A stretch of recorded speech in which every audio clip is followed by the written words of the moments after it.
The world is fucked. It's so fucking complicated. It's hard to understand. And especially for somebody coming from the normal world, it's impossible to understand why it's changing so fast. And there's so many things going on in parallel. So today, I'm going to try to go through a quick version of what I'm going to be guiding people through over the next little while to help understand the complex dynamics that exist out there. What is crypto? What is AI? What is Metaverse? How does it tie together? And how can you benefit from that process? If you don't know me, my name is Sim. I am not just another YouTuber reading news and parroting on the same old shit. I'm actively involved in the industry, building projects. I'm an ambassador from the Global Blockchain Business Council. That's just a title. But what that means is I get to consult companies and governments and individuals, and I have a very inside view on what's going on. So if that's something interesting to you, listen through and through.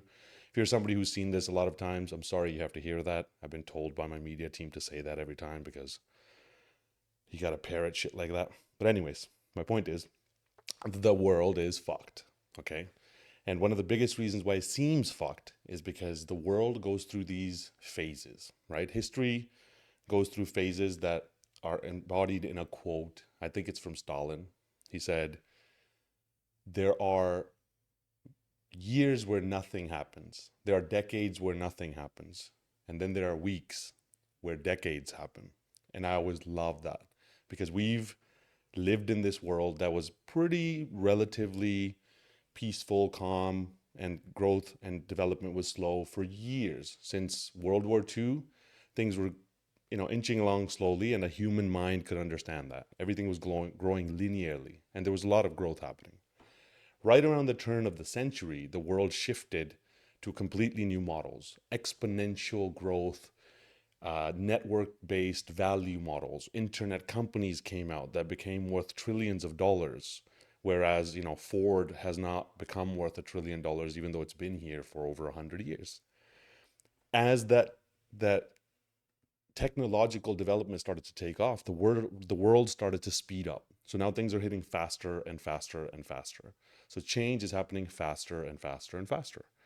Like for example, we would have never put our children in a stranger's car in the 90s. You would get slapped if you said some shit like that. You're a fool, you're an idiot. Why would you put it in a stranger's car? Today we press a button and an Uber comes and we only put our children in strangers' cars. So the world flipped on its head just because of a button. Now, the same thing happened with AI. AI came out, and within 2 months, 100 million people started using it.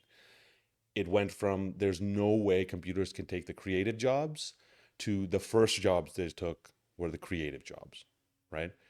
Crypto came out, nobody understood it. And I remember in 2012, I was sitting there screaming from the rooftops that this is the next phase of the internet because it's a new way to hook up the internet. Now the world is starting to understand that that could be the case, that this could be the future. So what I want to do is over the next few talks, this talk is going to be an overview of all the things I'm going to go through. I'll go into slight detail on them. The next talks are going to be more detailed versions of descriptions of these things. Because if you want to succeed and prosper in these times, you have to understand the game. It's not just about understanding a small piece or picking a crypto. That's like one of the small pieces in the bigger strategy. You have to understand the game. So let's look at what has history said and what pieces of history we need to understand. What is the situation today that we can use to benefit from, and what does the future outlook look like? I think that's a good way of going through it. Make sure you sip your coffees. Make sure you got your pens and papers ready. For those of you old schoolers that have pen and paper, the rest of you can just take this transcript, put it into ChatGPT, and tell it to summarize it because you're lazy. I'm just kidding. I would do that too. Okay, so let's look at history because history doesn't repeat, but it sure as hell has a good flow. It wraps really well, right? So we have to look at the time we're in today compared to history. There's many cycles that are important, but the cycle that I would really like you to understand is let's say the 80-year generational cycle, which also kind of lines up with the 80-ish year financial cycle. And that you can read the book, The Fourth Turning, will give you a great understanding of that. You can also listen to Ray Dalio's Changing World Order video, and that will give you a great understanding. Definitely read the book. But that's the idea that there's certain generations that live through peace and prosperity, and things are like this. Then a little while back, we had a generation that saw the world turn. And my generation, the millennial generation, is the generation that watches the collapse and is there during the collapse, is at our peak power during the collapse. So what's going on right now is actually all of that, the collapse part of it. So when we look at previous collapses, they happen because debt gets, all that prosperity generates debt. Eventually the debt gets too much, so the world can't keep growing the way that it is. But then the old system tries to hang on and it collapses. And in that collapse, all the people who are still holding on to the old system lose everything, because the debt is generated by the wealthy, but it's paid by the poor or the average person like us. If you understand that part, then within the next 3 years, within the next 7 years realistically, but within the next 3 years is going to be a crescendo moment of the great taking, which is going to be the process where you will start the process of owning nothing, because you will own nothing and apparently you'll be happy. So there's a great book that has been making the rounds. It's called The Great Taking. I'll do a whole talk about that. But when you look at history, there's been multiple times that the US has taken the gold from its own citizens. In the 1930s, in the 1940s, in the 1970s, the US took the entire world's gold. And now there's going to be the process of taking everybody's cash. And this is not just a US based phenomenon. Every empire that has ever existed ended by the currency being turned into nothing. Okay, so as the currency collapses, the currencies don't collapse like this. The currencies get printed out of existence. So there's more and more currency eventually becoming worthless. In that process, anybody who's accrued wealth in the form of dollars or euros, or they think that is the way of wealth, your dollars and euros become worthless over time. In this time, they're going to be taken from you. So that great taking is a big part of history that's repeating now. The beginning of this great taking process started in 2008, when interest rates went to zero, and effectively debt was so high that they just now refinance their debt at 0% interest rates while generating more debt just to keep the system alive. By they, I mean governments, institutions, wealthy people, just the world in general. That process of rolling over the debt is part of an understanding called the everything code. This was created by Raoul Pal, one of the greatest analytical minds in finance. And it's a very poignant description that, in simple terms, all the assets today, houses, crypto, everything that you consider an asset, pumps and dumps because of the money that's printed to keep the system going. That's the basic gist of the everything code. We'll do a whole talk about it to try to say it in English and explain what all the details are, but that's the basic gist of it. So that we're in this final moment before the great taking, where there's a ton of money being printed and dumped into the system. And because of that, assets pump and assets dump. Now, looking forward, that process, we're going to have one final opportunity where a ton of money is going to be dumped into the system. And those who understand this process get generationally wealthy. And those who miss this opportunity will never have it again. Other than that, everything's going to be fine. The process of the money printing is what's been happening now. And this always happens throughout history, right? Every time a currency collapses, they print money. The everything code helps us understand what's been going on and how to benefit from it, right? So when they, in simple terms, when they print money, we buy assets. When they stop printing money, we take our money out and turn it into lifestyle and other things, right? Which is actual wealth or businesses or whatever. In order for us to understand what the new system is on the other side of the great taking, on the other side of the collapse, the system that will be here fully implemented by 2030, we need to understand the concept of the exponential age. Because for the last 30 years, we have been living in the exponential age, where instead of things growing like this, which is the linear age, That's what we lived for, all of previous century. We're living in the exponential age where there's nothing for a long time and then everything all of a sudden. Decades where nothing happens and weeks where decades happen. That's why you're watching, the iPhone got released and within a few years, boom, the whole world has phones. AI gets released and within a year, it takes over everything around you, so on and so forth, right?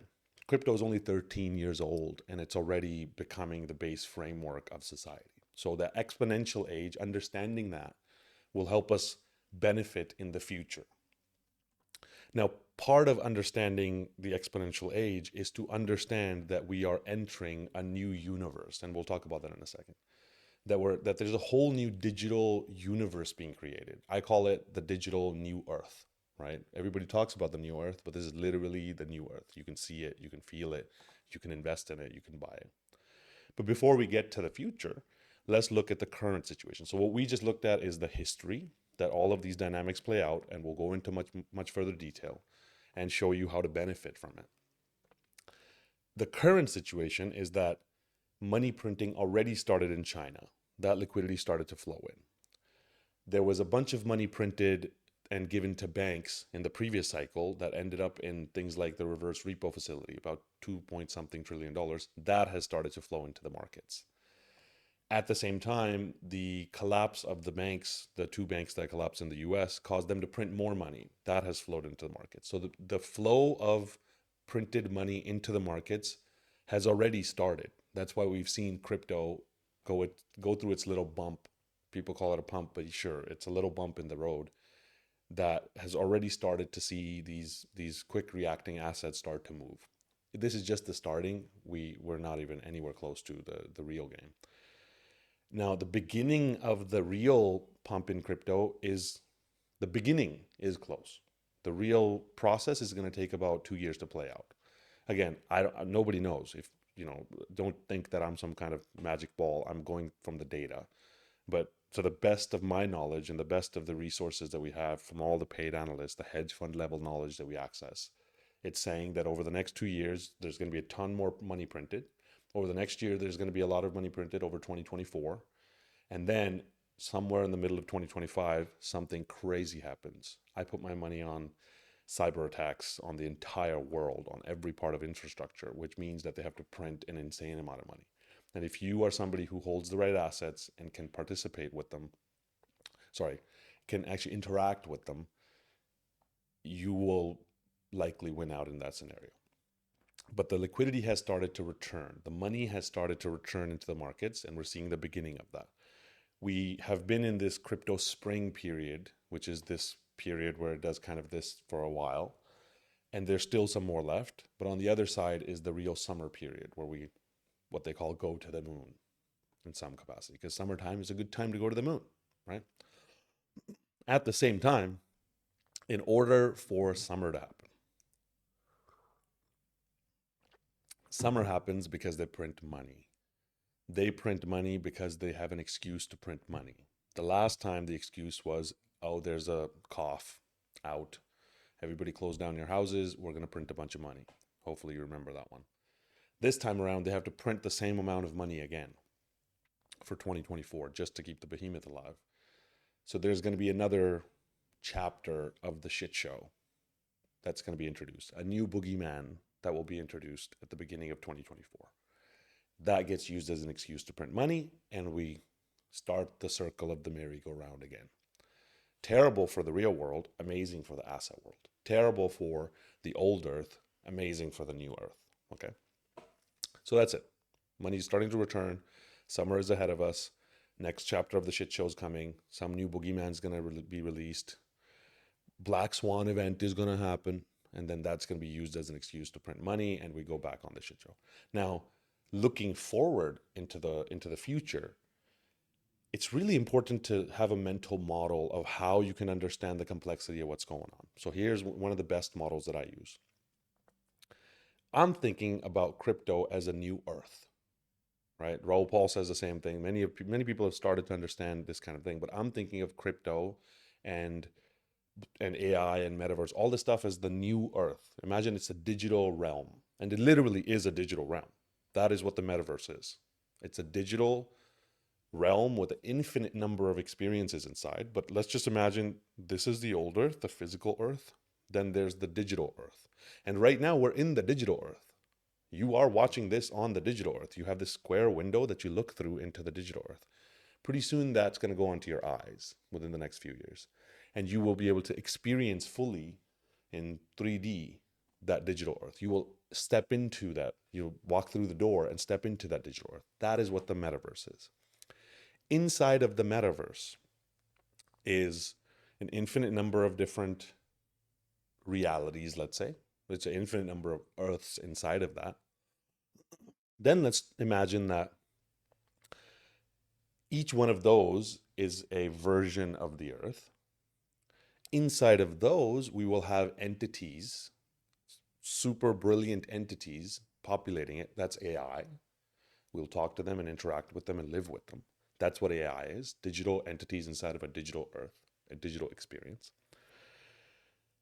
They will be doing stuff that is valuable, called work. We will also be working inside of that reality. The same way, if you work on the internet, you already work inside of that. You just do it through a window. Pretty soon, we'll be working literally inside of that world. The AIs will also be working inside of that world. That work will be paid for and compensated for in the form of digital value called crypto. Okay. And all of that will eventually run on quantum computers that are infinitely more powerful than today. So you will have basically photorealistic realities inside of that.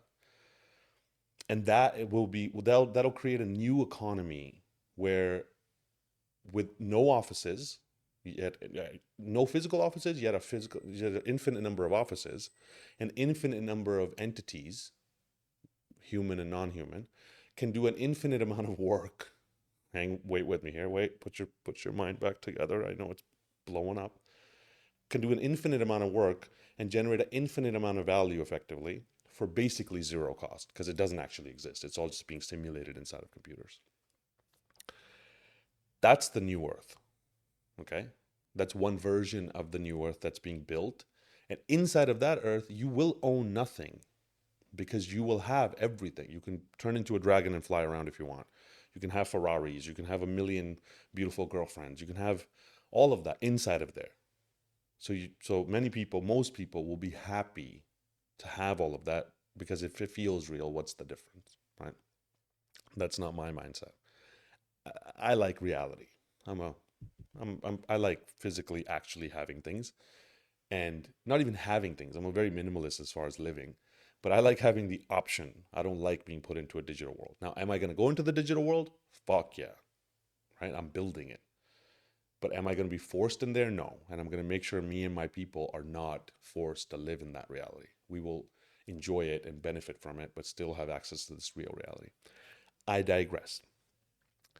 The real problem, actually, that I'm noticing, that I've been working through for the last 4 years, is that the best souls in this reality are so scared of entering that digital world that they don't.